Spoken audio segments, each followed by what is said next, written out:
Hello everyone, my name is Romina Achaga. I am a postdoctoral researcher at CEST and CONICET in Argentina, but I'm currently working at IPGP in Paris as a visiting fellow. Today I will share with you how we are using paleomagnetism to address chronological inconsistencies in the sedimentary record of La Barrancosa Lake located in the Argentine Pampean regions.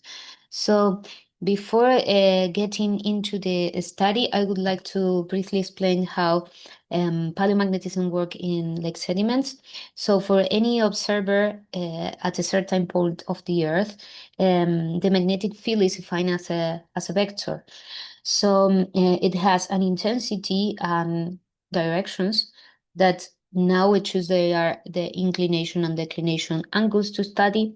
So and the Earth's magnetic field in general, and so these parameters change gradually over time in what we call the secular variations of the Earth's magnetic field. So when iron oxides like magnetites are transported and deposited in the lake, they align with the Earth's magnetic field at that moment like tiny compasses. So if we recover this core and we analyze the magnetic signal preserved in these sediments, we can track the paleomagnetic secular variation over hundreds to thousands of years.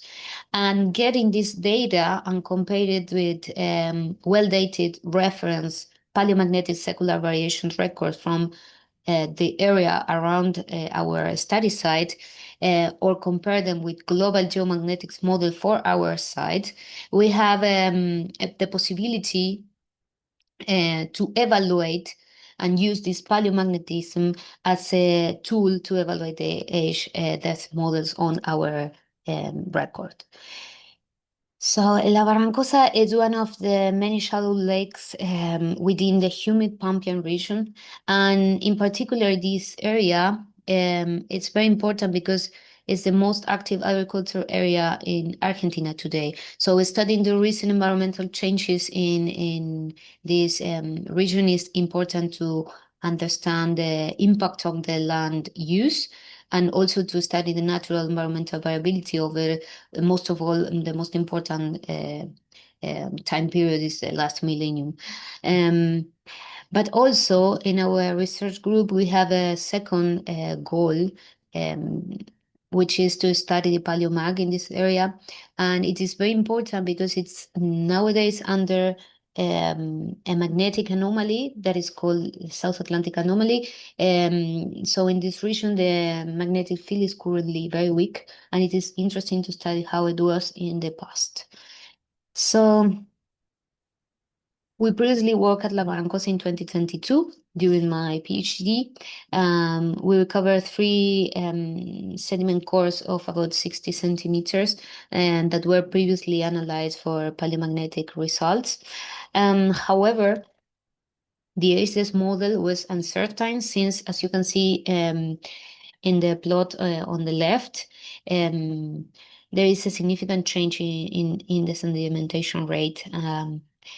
We think there is an inconsistency between the radiometric days at the top and the radiocarbon date done on bulk sediments at the base of the core. The presence of carbonate might have caused that the radiocarbon date appear to be older than it actually is. So this idea was reinforced by the paleomagnetic result in this course, since the inclination, one of the parameters of the vector that I told you, um, appears to be higher than what we would expect for this time period when we compare the results with one of the geomagnetic models for the site.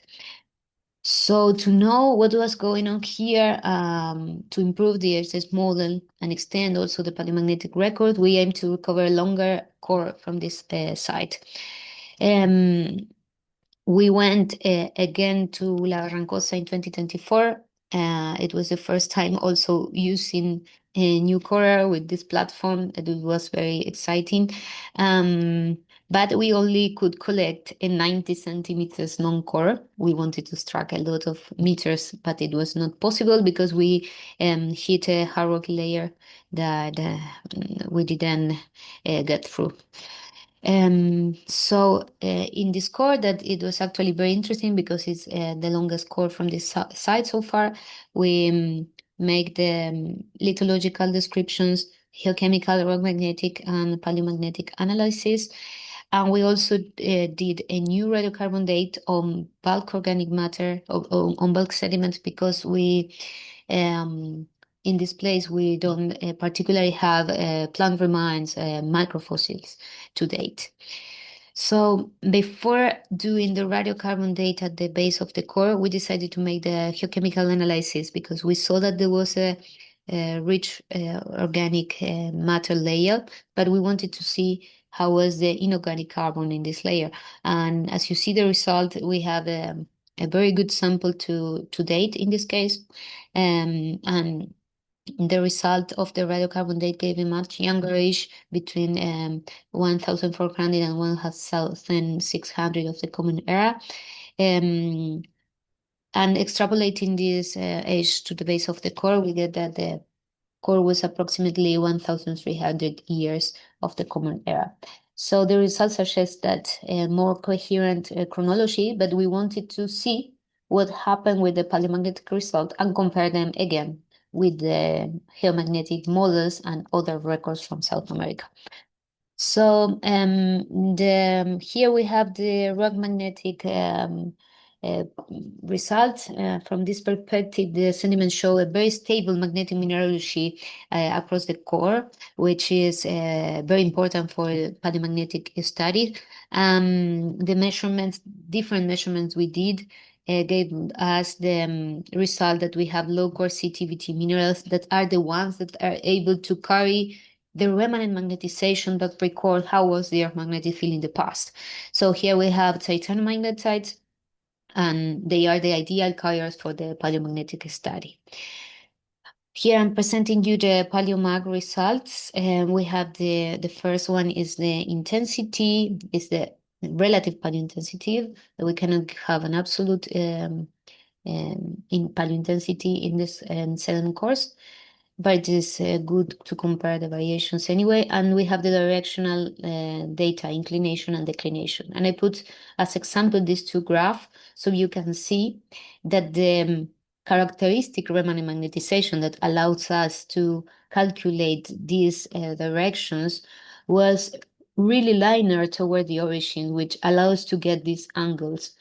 The inclinations particularly show negative values, which is expected for southern hemisphere, and the maximal angular deviation, there is kind of error that our data has, was below 5 degrees, which indicate the high quality directional data that we got. So we put together the new HDES model and the paleomagnetic result, and we compared it with the geomagnetic models and other record from very well record from South America. There is a stalagmite from Brazil that is very well dated. And in the middle, we have our result for inclination, declination, and intensity. And we see that now the results much better than what happened before with the core. So this tell us that the HDET model is more reliable, which means the possibility of making paleoenvironmental reconstruction. So some conclusions and perspective are related to what I just said. We got this new HDET model for the site that will improve the paleoenvironmental interpretations. And also our work supports that we can use paleomagnetism as a complementary tool to revise our HDES model or to see if there might be a mistake in our HDES model, considering sediment cores where you have absence of macrofossils or you have to do bulk sediment samples. So we continue working on different sites to develop additional well-dated records from South America, with the aim of producing regional paleosecular variation, paleomagnetic secular variation reference course that you can use to compare with your records in the future. So thank you so much. And if you have any question, I will be happy to answer by email or you can just contact me.